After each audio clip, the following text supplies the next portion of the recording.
Good afternoon, everyone. Thank you all for having me. Thank you for that introduction, Megan. So I get tired of listening to my own voice. So to pivot from the program, if anyone has a question while I'm speaking, please feel free to send it in the chat and Chantel or Megan can say it on the mic, or if you're here physically, don't hesitate to jump up and ask a question on the mic. I want this to be as interactive as possible. I know that I'm speaking right before lunch and people are ready to eat and stretch their legs. We have had some amazing presentations before me. I really appreciate them because they are perfect segues into what I'd like to discuss. So we've already had an overview on the Fair Housing Act and some of its protections. And so, as well as VAWA, which is a huge priority. And so that's the perfect segue to what I'm going to discuss today. When Dr. Duckett mentioned that she wanted me to talk about biased home appraisals, I was like, well, that's fitting because that's home appraisals and discriminatory appraisals is a huge priority with the current HUD administration. And so I want to preface this by saying, though, I am not a professional appraiser. I will only be speaking about home appraisals and evaluations from a fair housing vantage point. So if you have a question about the process of appraisals or something that is beyond my purview, feel free to ask. I may not be able to answer it, but I will do my due diligence in trying to get you an answer. So with all that being said, I hope I can use this right. Let's briefly go over what we'll be talking about today. So first we'll go over what's an appraisal and why are appraisals important. Secondly, I'll provide a brief overview on what defines a discriminatory or a biased appraisal and their impact. And lastly, we'll go over what can we do to combat or eliminate bias in home appraisals. Now, I know a lot of us in the audience are housing professionals, we're stakeholders, we're operators, we're managers. So our clients are renting from us, but sometimes our clients want to buy a home, and a lot of us are homeowners ourselves. So this discussion is especially relevant. Adam mentioned that there has been a lot of media coverage lately about bias in home appraisals and the evaluation process. And so I hope to shed some light on that and some recourse that you can give to your clients if they feel like they have been the victims of discriminatory appraisals, or yourselves or your friends or your family. So that's what we'll be going over today. So frankly speaking, what is an appraisal? Put simply, an appraisal is a point in time opinion of value. Opinion, it is very subjective. So when issuing a home loan, issuers, especially banks and financial institutions, will conduct an appraisal to determine the value of the home before they will issue a home mortgage loan for that property. There are several factors that can affect how much the value is rendered under appraisal. A lot of those factors include the property's characteristics. It could range from the number of bedroom sizes in the home, the number of bathrooms in the home, the lot size that the home is on, the home's curb appeal, the square footage. All of those play a major role in the appraisal. Another factor that appraisers use to determine a home's value is comps. They oftentimes, if not all the time, evaluate how much the homes are worth in the surrounding vicinity, how much the homes are worth in a neighborhood that is similarly situated with the home that is being appraised. And lastly, of course, lender-specific requirements are considered attributes for an appraisal.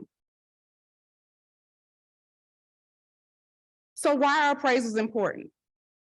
Obviously, they not only help determine how much a home is worth, but they also affect how much a seller will get for the home that they're putting on the market, and how much equity a homeowner will get if they decide to refinance their mortgage. It ultimately determines how much a buyer will pay for a home. So appraisals have a major importance in the home buying process. Is the mic okay? Is the mic on? Can you guys hear me? Okay. Are there any questions thus far of just the general overview of what appraisals are? Okay. If there are none, we'll go. I'm going to briefly discuss what it takes to be qualified as an appraiser. Like I said, I'm not an appraiser, and a lot of the qualifications are state specific. So I am from Mississippi. I live in Mississippi. And of course, we're in South Carolina. So the requirements for an appraiser here may be different than those in Mississippi. The Appraiser Qualification Board establishes standards by which appraisers are required to meet, and appraisers are licensed by state boards and state agencies. For residential lending appraisers, they must comply with the Uniform Standards of Professional Appraisal Practice, or USPAP. And that's maintained by a nonprofit board called the Appraisal Standards Board. Now, I want to clarify that appraisers who perform appraisals for mortgage lenders, they don't typically work for the bank.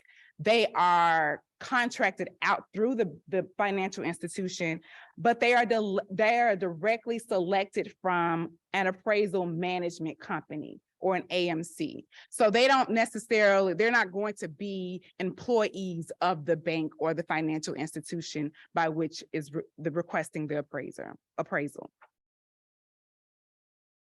Now, with all that being said, what regulations are appraisers required to comply by to maintain non-discriminatory standards? And that's where our office comes in. Appraisers are required, regardless of what state they reside in or what state they are practicing in, to follow both state and federal laws that apply to appraising, and that includes the Fair Housing Act. The Fair Housing Act is the federal law that maintains the proceedings and the civil regulations as it relates to discriminatory and residential lending. Our office, the Office of Fair Housing and Equal Opportunity, is responsible for investigating and prosecuting complaints that allege discriminatory appraisals. And even if a complainant files a fair housing complaint alleging a discriminatory appraisal, that does not prohibit them to take other measures or other means. If they want to pursue the action in a civil court, they can. If they want to pursue it in another court of law, they can. Just because they file a discrimination complaint with HUD, that does not prevent them from taking whatever avenue that they deem necessary to get justice as it relates to a discriminatory appraisal. The Fair Housing Act in 1988 was amended, as Adam mentioned, and one of those amendments specifically prohibited discrimination as it relates to appraisal. In fact, the Act defines the term residential real estate transactions to include specifically selling, brokering, and appraising of residential property. So when the Act was amended in '88 to include additional protected classes, it was also amended to clarify that when we are talking about real estate transactions, we're not just talking about rental, we're talking about the buying and selling of homes, and that includes appraising. So now let's get into the meat of our discussion. What is appraisal bias? Appraisal bias is when an appraiser uses or includes his opinion on the person's race, ethnicity, or national origin to impact his opinion on the value of a specific property. What we're basically saying is, rather than considering the property attributes that we discussed on the earlier slide and comparable data to influence his or her decision, The appraiser uses a person's protected class to play a role in their decision, and that is against the law.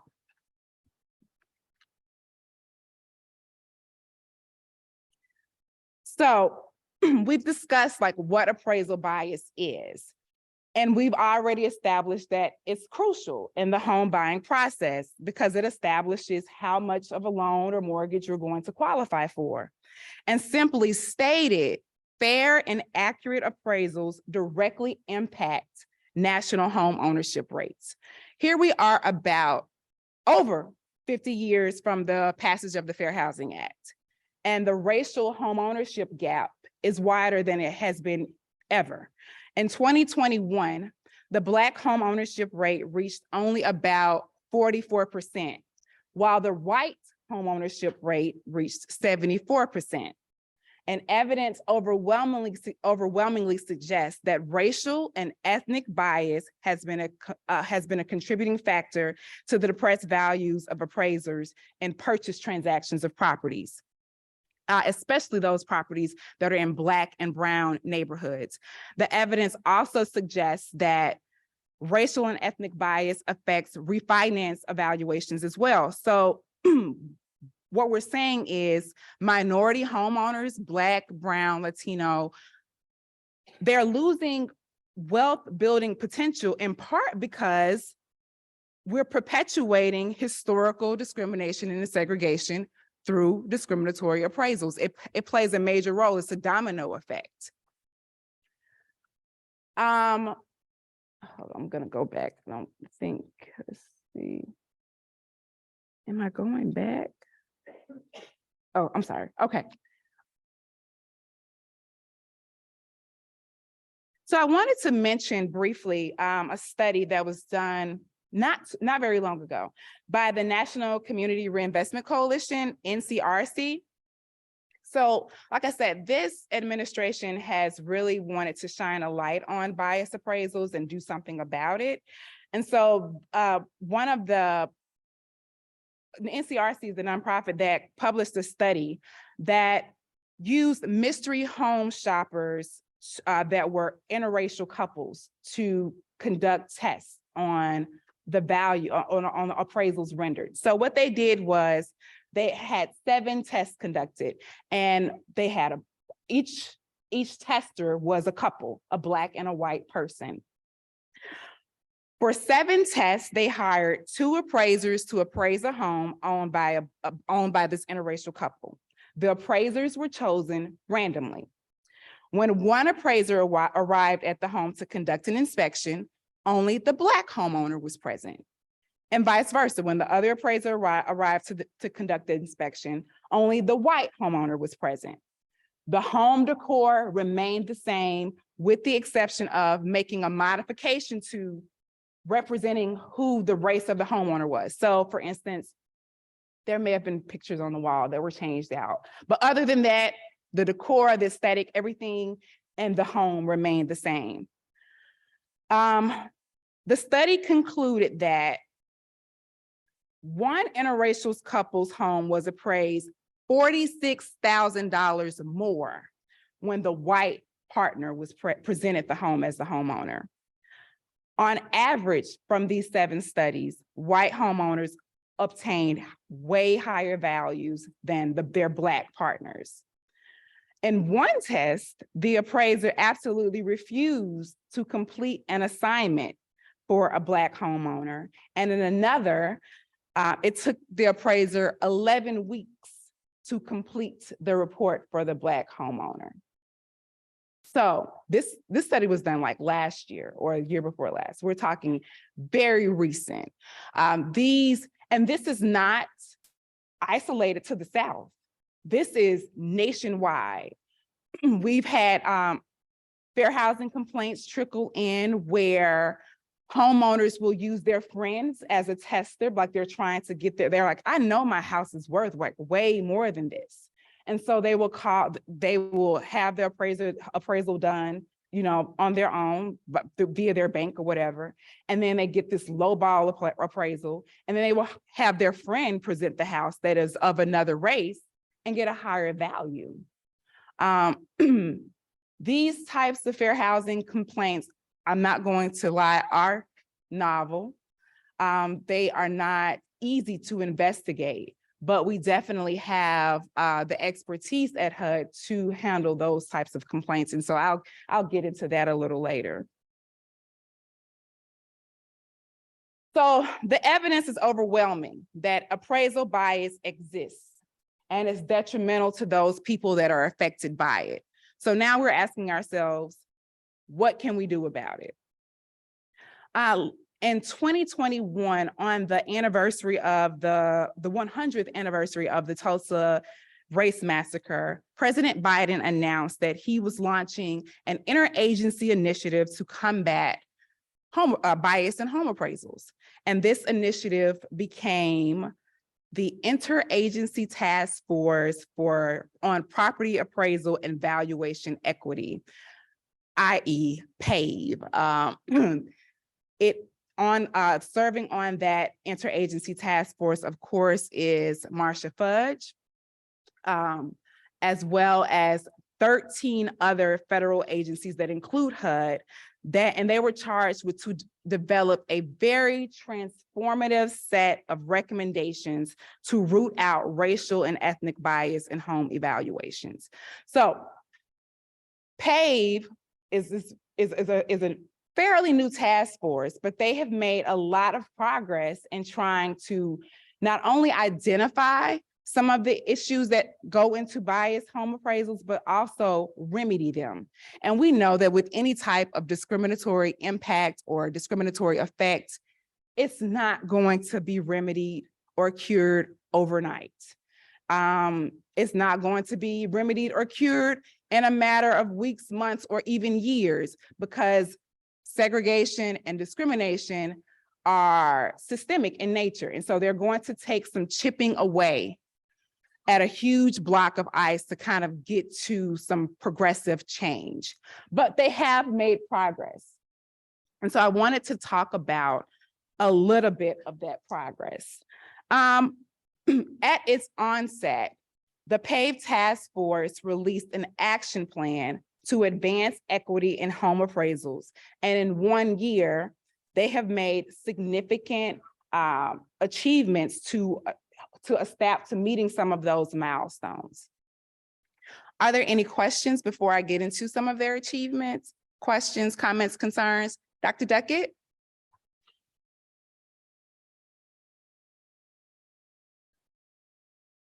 Yes.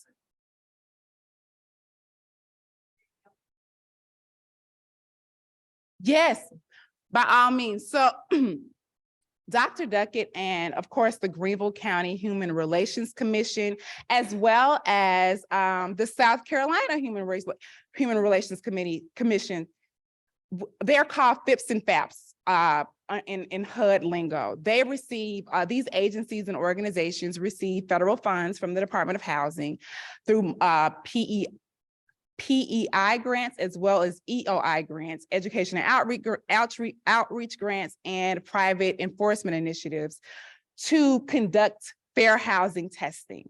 And so FIPS and FAPS in this state, as well as states across the country, are always looking for fair housing testers because they get federal funds to administer these tests to determine if there are discriminatory practices going on in the jurisdictions that they serve.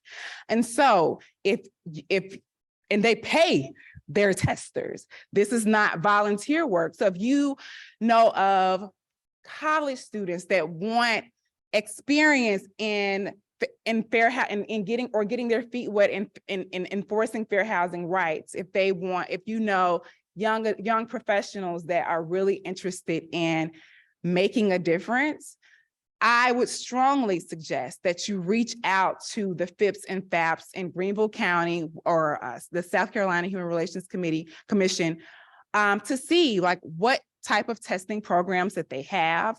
The tests are not arbitrary. Like the testing coordinator gives the testers a script so that everybody is saying the same thing, asking the right questions, and the tests are not flawed. Because when a case is presented to HUD, say for instance, from the South Carolina Human Relations Commission, they say, hey, we think that this is a charge. We think that this is discriminatory. We have these tests. We want you to look at it. We're going to ask, what was the testing methodology? Provide us with, you know, the questions that were asked to the property manager or the homeowner, and issues in instances of appraisals. We want to know how the appraiser was solicited. So I think that, thank you, Dr. Becker, for that question. It is really great experience if you're interested in being a tester for appraisal cases or any other kind of fair housing case, because it definitely gives you the experience and the, I guess, a baseline knowledge base on what fair housing rights are protected under FHA. And in the instance of South Carolina, you guys have your own state fair housing law. So please definitely don't hesitate to reach out to me or Dr. Duckett or any of the other stakeholders in the room if you're interested in being a tester or know someone that may be interested. Yes, ma'am. I just recently heard some of what you're talking about for even the loan. Yes, ma'am. The loan, how the interest rate. Mm-hmm. You're black. So obviously, this appraisal ties into the loan. Most definitely. Also. Mm-hmm. I mean, I'm saddened that We're still dealing with it. We're still dealing with it. Black and brown people do not get the same services or have fair housing, and we continue to be left behind in these situations. So thank you for sharing that, because I never thought about the appraisal. I've heard about the loan. It's a domino effect.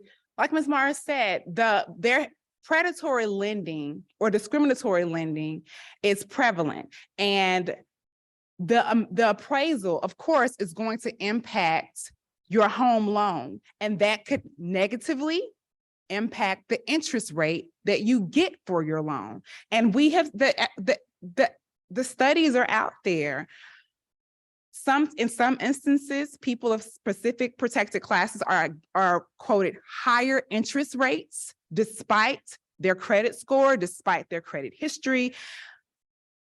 And it's, like I said, it's difficult to investigate, because when you have a case, say, against a bank, and you're saying, our client, this complainant is saying you gave them a higher interest rate, despite them having a stellar credit history, despite them having a down payment, despite them having all of these other qualifications than their, say, white counterparts. And the bank will, you know, try to convolute the process and say, well, no, everything is, we use these types of calculations and tabulations, and we're using these systems. We don't even know the race of the people that we're approving loans for. It's all blind. All we do is put the numbers in the system, and this is what was generated. In some instances, the systems in themselves that are generating or populating what an interest rate, down payment, or sometimes those internal systems have biases within them.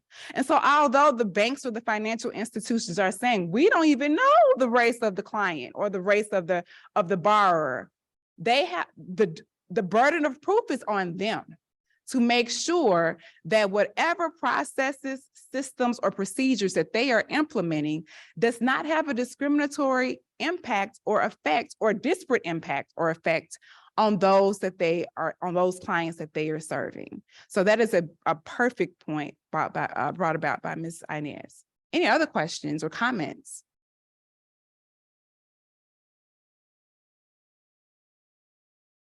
Okay.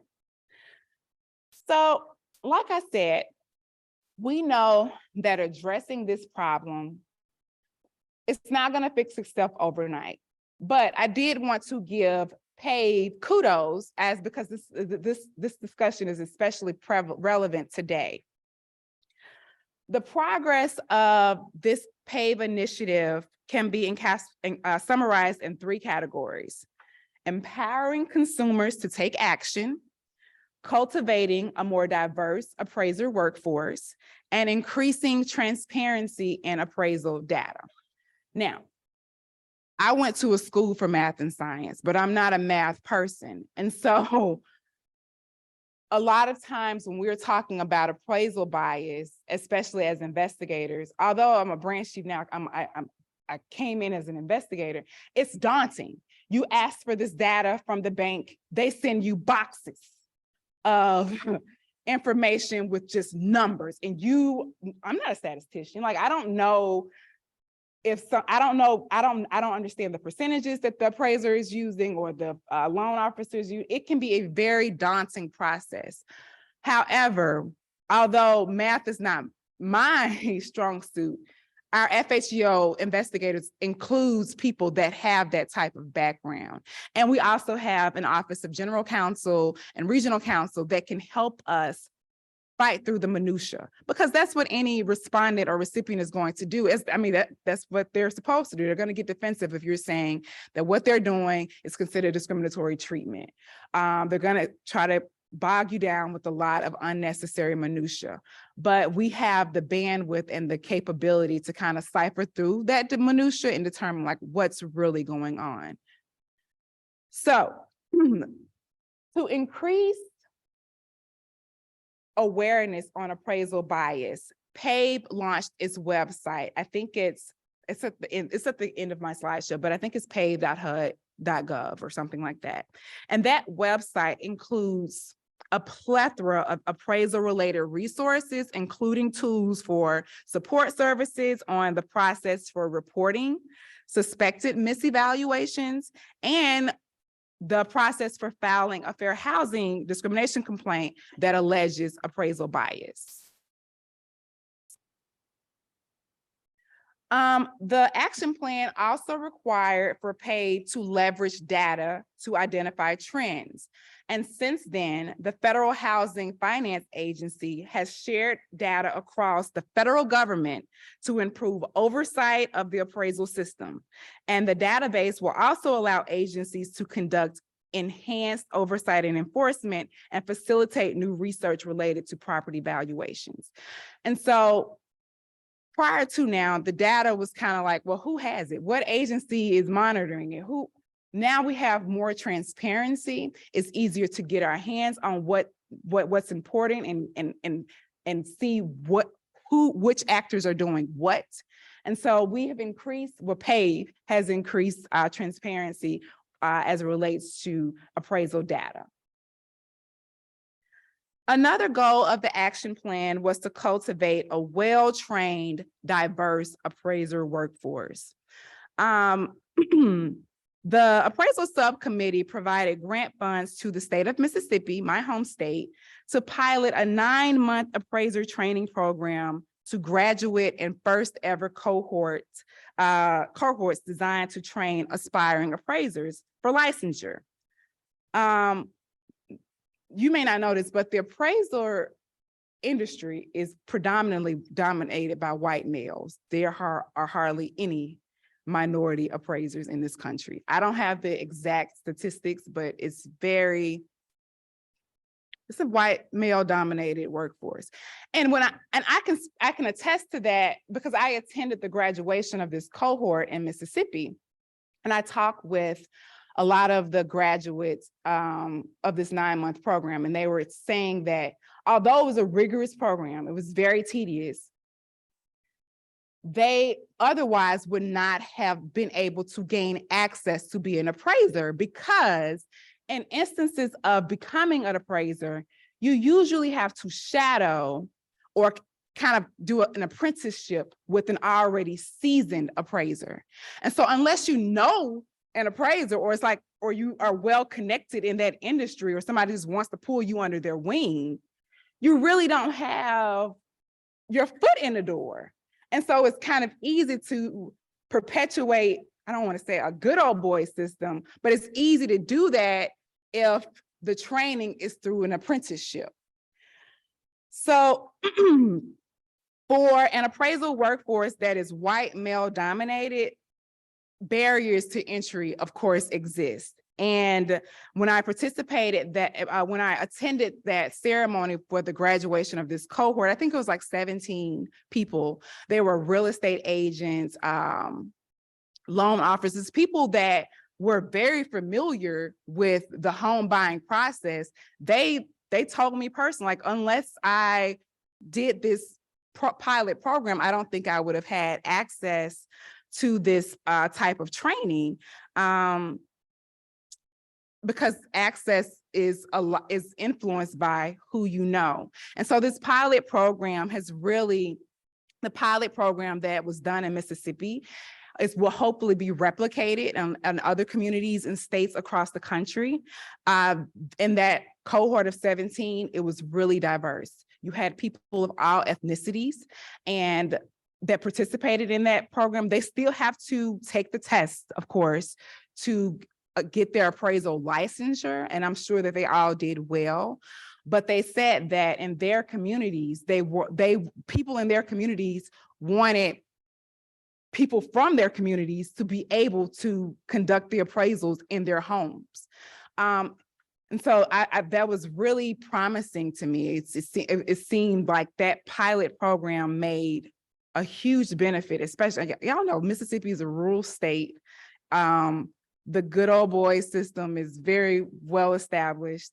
And so it was really enlightening to participate in that and to see that a cohort of people that gained access or entry into a program that they wouldn't have had otherwise. The Department of Veterans Affairs employs about 6,700 active appraisers. And in January of this year, the VA released new guidance to its appraiser workforce. It included enhanced oversight to procedures related to detecting potential discriminatory bias in appraisal reports. It also makes it mandatory or calls upon all VA fee panel appraisers and lender approved staff to participate in appraisal bias training, fair housing training, and fair lending training. And so the VA being a huge employer, or in having so many appraisers on its workforce, or working for that agency, it implementing these measures to combat appraisal bias will definitely make changes in the industry overall. So, like I said, I know everybody's ready to eat. I want to wrap up and conclude by saying appraisal bias is a prevalent issue. It negatively impacts every corner of this country and everything in between.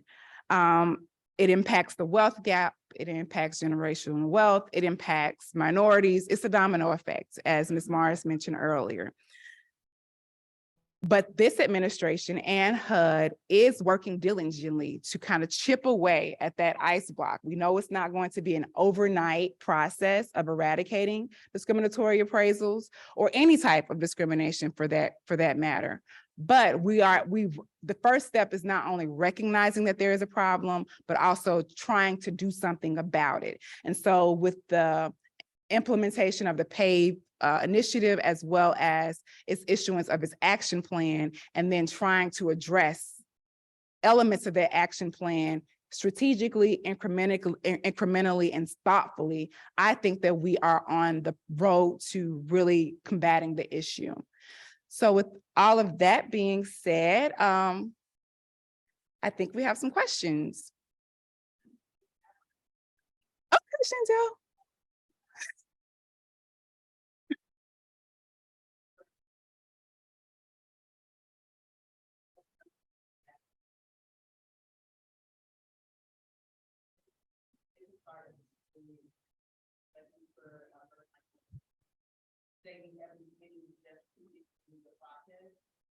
What are there any plans? What is the steps they can take without going out and spending another $1,500 to have a pilot? I mean, how do you combat that? You are already up against the wall with trying to buy property. Okay. Yes, the question was, in a lot of instances, to determine if you are being discriminated against or your appraisal was biased, the best way to try to see if that's happening is to have a second independent appraisal done. However, appraisals are very expensive, and for homeowners, especially first-time homeowners, they are saving every penny towards the down payment of their home or to put in their home or towards their mortgage. And so they may not have the disposable income of $1,500 or so for an independent appraisal. And so the question is, are there any financial assistance mechanisms or grants available to assist for an independent appraisal? Off the top of my head, I would say I would consult with like a housing counseling agency, nonprofits or nonprofits that may get grants from state or federal entities that can assist with that type of assistance. But I don't know. I don't know off the top of my head, but I can definitely look into it.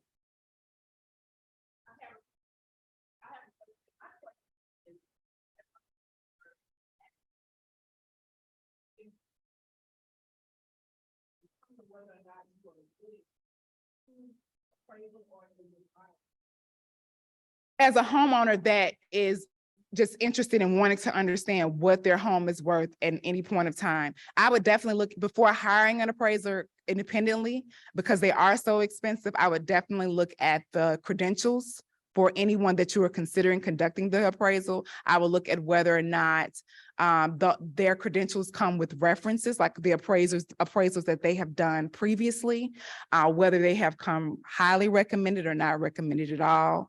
I would also look into whether or not they are from like an AMC, like an accredited appraisal type management company. You don't want to go on Craigslist to hire an appraiser.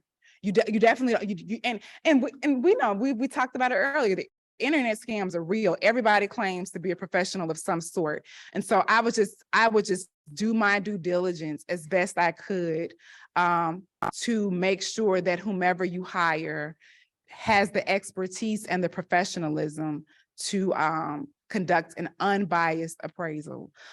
I would also recommend using someone that is local and familiar with the area. They are more comfortable and familiar with the neighborhood that you may be renting, or maybe, you know, that you live in, as well as comps in the area. A lot of times with appraisal cases, the issue is, well, we didn't see any homes that meet this, that are comparable in this neighborhood. So we went to a neighborhood all across town to evaluate the comparable evaluation for the home that's in your neighborhood. That's not a legitimate comp. They're not in the same neighborhood. They're not in the close proximity to the same services. It doesn't work for me. But that's a good question. Like I said, I'm not a professional appraiser. Are there any appraisers in the room? No, okay. But that's what I would do. I think there was a question in the back.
Mm-hmm.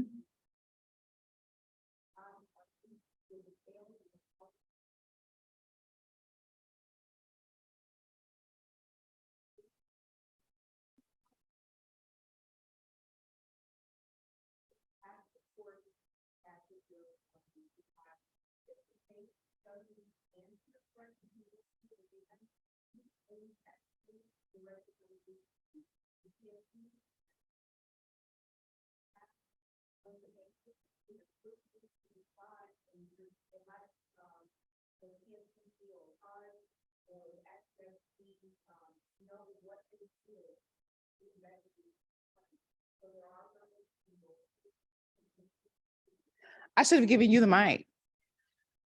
I'm going to try to summarize what she said, but that was awesome information. Especially for those that may be on the chat. She made, I'm sorry, what's your name?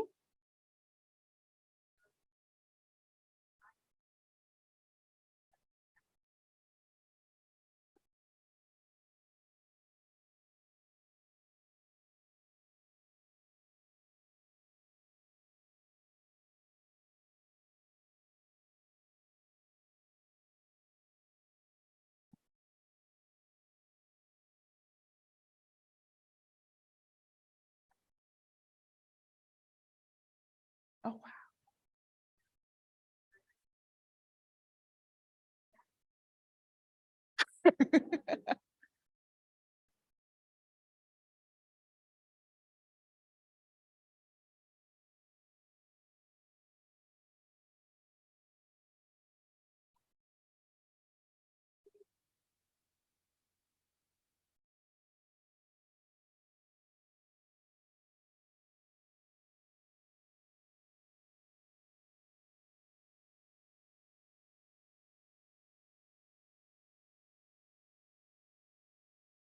Mm-hmm.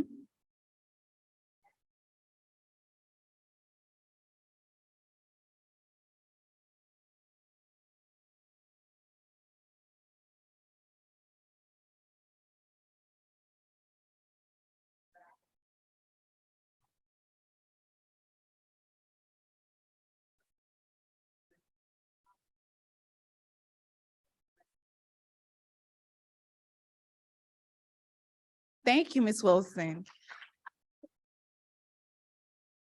If you did not hear her, she gave really, really great information. If, for instance, you have an appraisal that you are not satisfied with, you think there's some fishy business going on, you can escalate it at your bank. Like I said earlier, the appraisers are not employed by the bank. They are independently selected from an appraisal an appraisal management company. So if you feel like there is something going on, you can file a complaint with the bank. You can let the loan officer know, or the mortgage officer know. They will escalate it up to their second in command, or the officer in charge. If you're not satisfied with their response, you can escalate it up to a regulatory agency, the CFB. That is really, really great information, especially in instances where you may not have the disposable income to hire an independent appraiser. There is recourse in place locally at the loan mortgage at the mortgage process that you can do.